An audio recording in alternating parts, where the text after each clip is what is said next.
C'est un classique de début d'année. Après les fêtes, une petite cure pour se remettre en forme. Le mois sans alcool fait de plus en plus d'adeptes en France. Résultat, une multiplication des propositions de boissons non alcoolisées. C'est le cas de cette cave de Concarneau qui a augmenté sa gamme de produits. Ici, 30% des boissons sont sans alcool.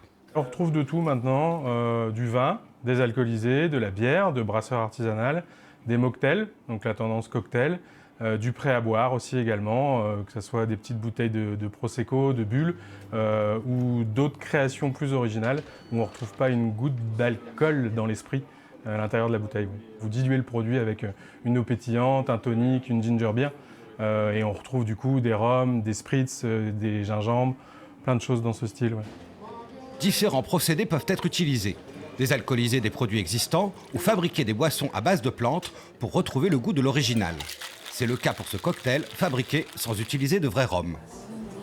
Du moment qu'on a des bons produits et qu'on a un peu d'idées, en fait, on peut quasiment tout réaliser. Sauf exception, mais globalement, on va pouvoir quasiment faire tous les cocktails, mais sans alcool. Les boissons sans alcool séduisent une clientèle de plus en plus large. Les jeunes, mais aussi toutes les personnes qui souhaitent passer un moment convivial sans s'alcooliser. La priorité, le goût. Il y a déjà eu le Pacifique par rapport au Ricard, qui était vraiment agréable au goût. Donc oui, avoir des nouveaux produits, oui, ça ne peut qu'améliorer la tendance. Aujourd'hui, il y a plein de choses qui existent dans l'équivalence.